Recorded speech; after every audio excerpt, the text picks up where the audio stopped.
Minister John Banks. Mr. Speaker, the ACT Party will be supporting this budget and the two associated pieces of legislation. I congratulate the Minister of Finance on bringing to this House's sixth budget and arriving today at the surplus, albeit a fragile forecast at just over $370 million. I was in this Parliament when our Minister of Finance gave his maiden speech, and that man from the South has really come a long, long way, and his contribution to this country as Minister of Finance has been great. Achieving a surplus is one of the economic objectives that most New Zealanders clearly understand. It is the proper measure and test of whether a government is fiscally prudent.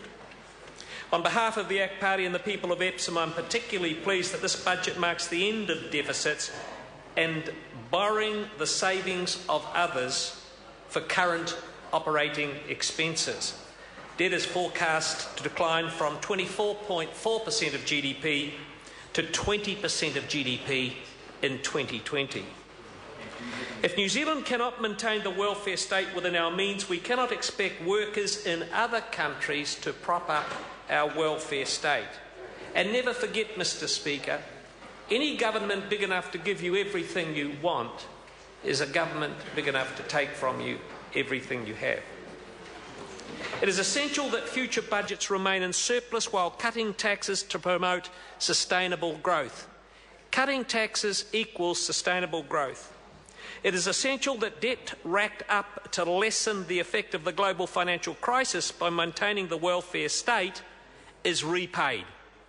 The $60 billion is repaid. That means continuing the pattern of spending restraint. And my friend who lives with me in the electorate of Epsom, Paul Goldsmith, working on the Public Expenditure Select Committee, knows that well, understands the economics of this country and the importance of reducing debt and running prudent financial management. I take this opportunity today to wish him well in the next government. No able-bodied New Zealander should be put on the scrap heap at age 16. The clear expectation is that everyone should contribute, whatever their talents, however humble their origins. The taxpayer should not enable lives of hopelessness, idleness and despair. The taxpayer should not fund lives of idleness, hopelessness and despair. Order. The self-esteem and self-respect and independence that comes from work is the birthright of every New Zealander. Every New Zealander deserves the opportunity for work and the gratitude that goes with making a contribution. If we were to couple these changes with the abolition of the minimum wage, even more young, low-skilled New Zealanders would be able to get their first job. The challenge is to display similar courage and boldness in other parts of the welfare state, in education, health and superannuation. The ACT Party believes in responsibility and choice. The ACT Party believes in responsibility, freedom and choice. The medium term is the challenge of affordability of the welfare state that has not gone away. Rolling back the welfare state is inescapable due to the demographics of an ageing population. It's a matter that we have to come to grips with. We will make the adjustments or go bust. This week, the Australian Federal Treasurer signalled that a lift in the Australian retirement age to 70 by 2035. On current announcements that will put the Australian retirement age at amongst the highest in the OECD.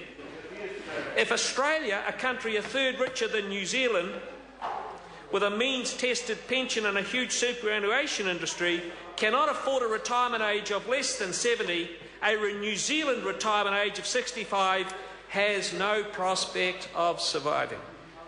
The only question here is when will this Parliament do the right thing and give New Zealanders enough warning of the inevitable change so they can arrange their lives. The ACT Party believes in smaller governments, more opportunity, less regulation, lower taxes, less borrowing and less taxation. A welfare state where around 25% of GDP is removed from taxpayers and delivered back to those same taxpayers and others in services is unsustainable and wasteful. 25% of our GDP redistributed is unsustainable and wasteful.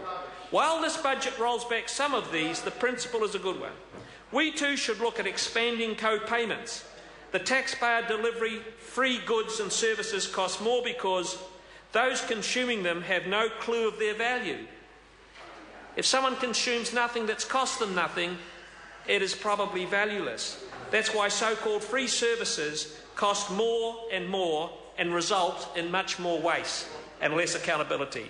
And the long-term Act's alternative budget released this week squarely addresses the challenge of lifting long-term growth well above the forecast range under 2.5%. The only way we can achieve a higher than forecast growth rate is the government gets out of the business of middle-class welfare and corporate welfare. Less middle-class welfare and less corporate welfare means we can let New Zealanders keep more of what they earn by lowering their taxes. I believe that people can spend their money much more wisely than governments can. By having highly competitive personal and corporate tax rates, we can attract overseas investment, which results in more employment and more growth. This country definitely needs more employment and more growth. There is no problem that New Zealand faces that would not be easier to deal with if our nation was much richer. The only way we can be richer is if governments take less and meddle less. Governments take less and meddle less, and leave the money of the hard-working taxpayers in their pocket to spend and invest as they choose. These big issues are not adequately addressed in this budget. They are issues for the next government and future governments, but they must be. We cannot continue to live beyond our means, and this fiscal surplus in this government is an indication that Bill English and this government is committed to living within our means. I want to give full marks to the Prime Minister and the speech he delivered in this House today. In 10 parliaments, I have never heard a better speech in the House today from a Prime Minister and leader of the coalition on this side of the House. We are truly fortunate to have John Key as our Prime Minister of New Zealand at this time. And we are indeed grateful in this House to have Bill English as a prudent manager of the funds, the desperately short funds this country has to make sure that we get through the global recession and move on to more prosperity. I was asked recently by a young girl from Diocesan School for Girls in the central and heart of my electorate of Epsom, when she visited Parliament recently. Mr. Banks, she says, what would have you been if you hadn't been a politician? It's a good question I put to all members. I said to her, if I hadn't have been a politician, I would have been an astronaut. Mr. Speaker, this is a land of opportunity. This has always been a land of opportunity. I first came here 45 years ago as a 13-year-old. I came and visited this Parliament as a 13-year-old, and the Honourable Alan McCready told me, he sat me in a seat up the back here and said, one day, John, if you're good to your mum and you work hard, you too could be a Member of Parliament. You too could be a Member of Parliament. And the day I was elected to this Parliament, I sat in that same seat. That was 33 years ago. Mr. Speaker, anyone can achieve anything they like in this country, and that is the mantra that we want to respect for New Zealand. The young people of this country give me hope. The farmers, the nurses, the police officers and the entrepreneurs are as motivated and committed today as they were when I came here in 1981. This is a country of goodness, a country of hope and a country of opportunity. Mr. Speaker, where even the son of a burglar can become the Minister of Police. This is a country of much opportunity. Despite all our challenges, we still live in the golden times of opportunity. Unconditional love and a world-class education from the home is what we need. Unconditional love in the home and a world-class education in the classroom is the key to success. The ACT Party believes in this. This is a budget of opportunity. The budget continues to give us much hope and this country much opportunity.